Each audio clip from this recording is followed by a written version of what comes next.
வணக்க மக்களே, welcome to the show. இன்னைக்கு ஷோல நம்ம பார்க்க போறது போகும் இடம் வெகு தூரம் இல்லை அப்படின்ற ஒரு தமிழ் மூவியோட ரிவ்யூ.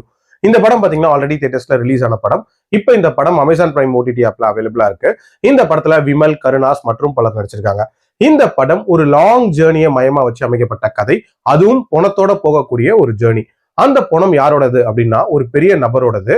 அந்த நபருக்கு 2 தாரங்கள் இருக்கு. அதுல முதல் தாரத்தோட பையன் தான் ஆடுகளம் நரேன் அண்ட் 2வது தாரத்தோட பையன் தான் பவன். பவனை பொறுத்த வரைக்கும் என்னதான் 2வது தாரமா இருந்தாலும் அந்த கொல்லி போடுற உரிமையை விட்டு கொடுக்க கூடாது அப்படின்றதுல பயங்கர தீவிரமா இருக்காரு. அதனால அந்த பணத்தை எப்படியாவது இவங்க பக்கம் கொண்டு வந்துடணும் அப்படின்ற மாதிரி அவர் பிளான் போடுறாரு. அதுக்காக ஹயர் பண்ண ஒரு வேன் டிரைவர் தான் நம்ம விமல். விமலோட மனைவி அந்த டைம்ல ஹாஸ்பிட்டல்ல அட்மிட் ஆயிருப்பாங்க. ஸோ இந்த ட்ரிப்பை எப்படியாவது முடிச்சுட்டு சக்சஸ்ஃபுல்லா போகணும் அப்படின்ற மாதிரி இவர் யோசிச்சுட்டு இருப்பாரு. அந்த ட்ரிப்ல எதிர்பாராத விதமா இவர் கூட கருணாஸ் ஜாயின் பண்ணுவாரு. இவர் ஒரு தெருக்கூத்து கலைஞர். சோ அந்த ட்ரிப் எப்படி போகுது, அதுல என்னென்ன மாதிரியான சம்பவங்கள் நடக்குது, டுவர்ட்ஸ் தி எண்ட் அந்த பணத்தை சக்சஸ்ஃபுல்லா கொண்டு போய் சேர்த்தாங்களா இல்லையா அப்படின்றத அந்த படத்தோட கதை. எனக்கு இந்த படத்துல பிடிச்ச விஷயம், இந்த படத்தோட மிட் பாயிண்ட்ல நடக்கக்கூடிய ஒரு சம்பவம்.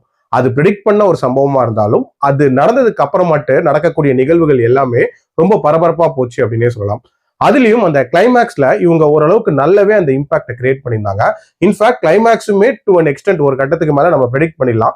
பட் ஸ்டில் அது கொடுக்க வேண்டிய இம்பாக்ட ப்ராப்பராகவே கொடுத்துச்சு. அதே மாதிரி இந்த படத்துல மனிதம் ரிலேட்டடான நிறைய ஸ்ட்ராங்கான விஷயங்கள் கன்வே பண்ணியிருப்பாங்க.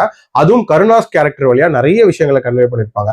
உதாரணத்துக்கு அந்த காதல் ஜோடிக்கு ஹெல்ப் பண்ணக்கூடிய அந்த காட்சியா இருக்கட்டும், அண்ட் அவர் வாழ்க்கையில அவர் பண்ண சம்பவங்களை சொன்னதா இருக்கட்டும், அது எல்லாமே ஓரளவுக்கு நீட்டா தான் இருந்துச்சு. ஆல்சோ அந்த பவன் குடும்பத்துக்கு ஏன் இந்த பணம் முக்கியம் அப்படின்றதுக்கு சில காட்சிகள் அமைச்சிருப்பாங்க. அந்த காட்சிகளை காட்சிப்படுத்தின விதம் அப்படின்றதுமே நீட்டா இருந்துச்சு.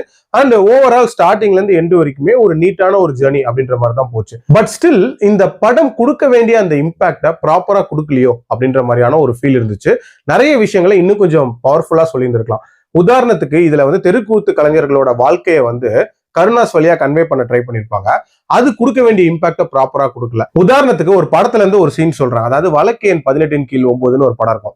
அதுல ஒரு சின்ன பையனை காட்டுவாங்க. அவனும் ஆக்சுவலா இந்த மாதிரியான ஒரு தெருக்கூத்து கலைஞனா இருப்பான். அவன் ஏன் இந்த வேலைக்கு வந்தான் அப்படின்றதுக்கு ஒரு சின்ன பிளாஷ்பேக் சொல்லுவாங்க.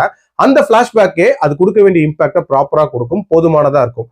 அந்த மாதிரியான விஷயம் இதுல நடக்கவே இல்லை. ரொம்ப வளவலன்னு சொன்ன மாதிரியான ஒரு ஃபீல் தான் இருந்துச்சு. அதே மாதிரி அந்த ஜேர்னில நடக்கக்கூடிய சம்பவங்கள் அதுவுமே கொஞ்சம் நேச்சுரலா இருந்திருக்கலாம். நிறைய ஃபோர்ஸ்ஃபுல்லா ஹியூமரை திணிச்ச மாதிரியான ஒரு ஃபீல் இருந்துச்சு.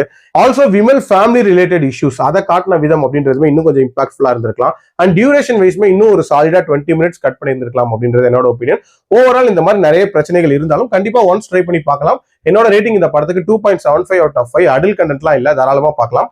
மீண்டும் அடுத்த விமர்சனத்தில் சந்திக்கிறேன். நன்றி, வணக்கம்.